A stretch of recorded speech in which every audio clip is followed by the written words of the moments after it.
It's something that you really never actually think about. Until you're there. And there's a dead body right in front of you. It's a situation you never want to see. And won't truly understand until it's happened to you. It's stealing cars, taking cars, driving cars drunk. We can't stop them and we need to do something new. My name's John Finch. I'm one of the trustees on the Educate Trust, and I created Te Ara Tūtuki Pai, the Right Track, in 2005. So our age group goes basically 15 to whenever, but it's all to do with driving. It's not other criminogenic offending. It's all around abhorrent behaviours on New Zealand roads.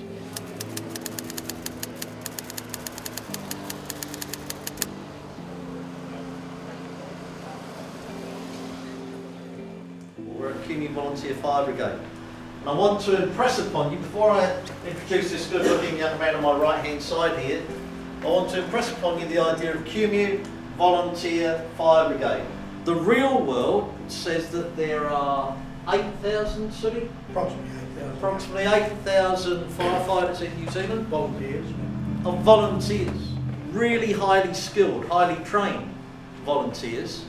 But these are brickies, sparkies, airline pilots, doctors, teachers, you name it, off-duty police officers who give their time for the community. For no other reason apart from the fact that they really care.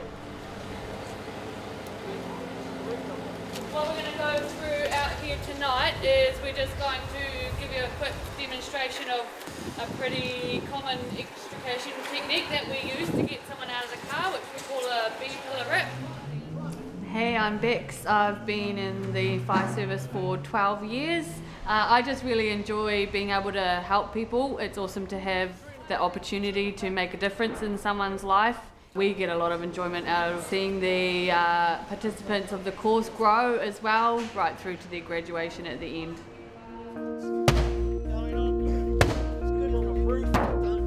The purpose of visiting the Volunteer Fire Brigade is to create a sense of reality in the learners' minds. At this stage there's still PlayStation, there's still TV, there's still Bruce Willis rolling his car 38 times and getting out a little scratch. When they go to the fire station, they learn that actually the reality of a crash is pretty horrific. So 5 minutes 15, you can see the access that we've made in a pretty quick time, really, to get in there and get people out if we need to. They also gain an appreciation or an understanding of the role of the volunteers in New Zealand. My name's Jovan Naiko. I'm here for the program, the Get Right Track program. They put me on this program because I asked my lawyer if I could attend it to start to make a change in my life and just like move forward with things and do the right thing. It's good that John and I put in everything to help us out to make a change in our lives, and not only our lives but our families too. What I enjoyed about tonight was using the tools, Like I like the wedge tool and the window breaker one. Yeah, what was the clamp thing called? That opens the car doors. Expand. Oh, the wedge. Yeah, that was the wedge. Yeah. Oh yeah, that was cool. The wedge, that was cool. Like you can crush the car and like lift it up and break the doors open to help the people get out and stuff. That was a good one.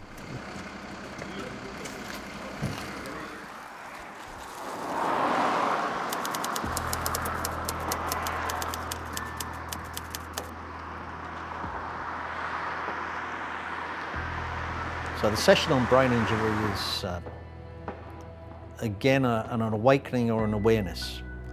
The brain is one of the most widely abused organs of the body. Brain injury in New Zealand is a major problem. So do you know what traumatic brain injury is? Let me just explain. When I talk about traumatic, I'm talking about that sort of thing. I'm not talking about people who have a brain tumour. I'm not talking about people who have a stroke, like a bleed in the brain. I'm talking about impact. We tend not to think about the impact that serious crashes have on people. We tend to think it'll never happen to us, and we tend to read about it and then move on with our lives and really not think about the impact and the consequences. The brain is something that no one actually gives enough credence to or has an understanding of. Someone like Rochelle brings a professional perspective. So, you're driving along and you stop suddenly. Your brain is moving inside here. It's supposed to be encased in the brain, supposed to be protected inside the skull, supposed to be protected. But of course, the skull was designed millennia ago, when we were walking in the jungles and in the plains, and we weren't running at 100 kilometres an hour. So it isn't designed for that sort of impact. And you can see tonight's specific topic was about the impact of alcohol and drugs on the brain, and why it's not a good idea to do that before you get in the car.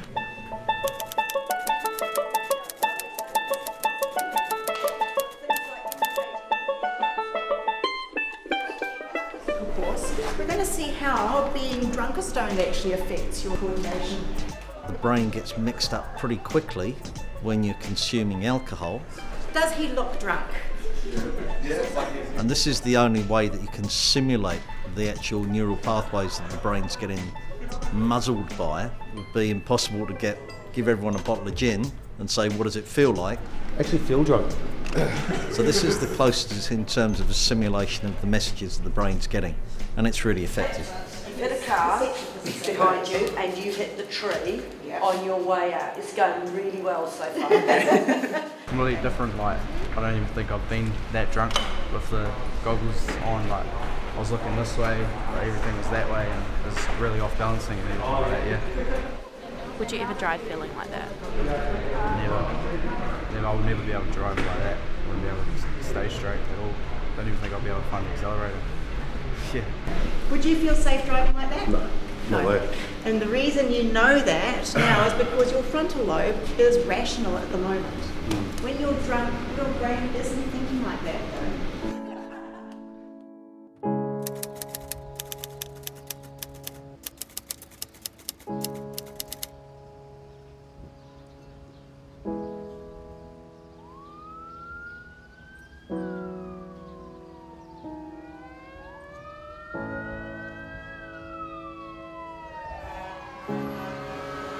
But what you've got to do is you've got to attach the emotion to the experience. So by involving them in an activity where their emotions are running high, their adrenaline is pumping, where they don't know what to do, when faced with that, all this learning starts kicking in. All the things they've experienced over the previous 5 weeks starts to kick in. When we debrief afterwards, they go, now I've got why we learnt that stuff at the fire brigade. Now I've learnt what we should do. Now I've learnt about risk. Now I've learnt about how to respond. Without that interactive learning experience, it's difficult to create an emotional attachment. Now that you know what this was, obviously initially when you arrived you didn't know, but this is what we attend all the time. Right, the fire service, the ambulance, the police, we attend these things all the time. And it's one of the aspects of our job that we don't actually enjoy. I think you can understand why. They had to think on their feet, they had to use the learning they'd previously experienced, and then they responded brilliantly. If they go away with the tools that enable them to do that, then they have become successful.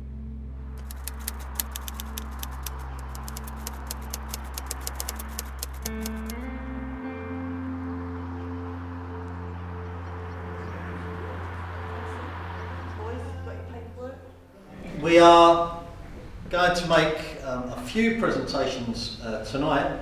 During the time you've been on this program, you started September the 1st. It's October the 5th, so that's 34 days, 35 days. So 33 people have died. So when you think about graduation tonight, and when you think about how lucky you are on your way home tonight, think about those who aren't so lucky.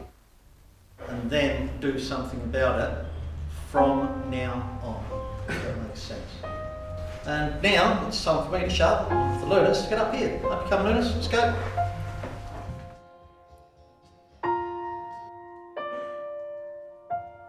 The reason I'm in my situation today was drink driving. I never really had any second thoughts or guilt or any negative feelings towards getting behind the wheel and driving drunk. At the time of my accident, I only thought about my immediate self. All it takes is that one split second, to change your life. It really changed me. I've talked to my friends about it all and how we all need to change our ways. There's so much more to life than just throwing it away, drinking and driving. And at the end of the day, I could attend 10 courses or 100 courses, but if I don't make the right choice, it's not going to change anything. Thanks again for helping me through this, and it really changed me. We're all good people. We've just made some bad choices.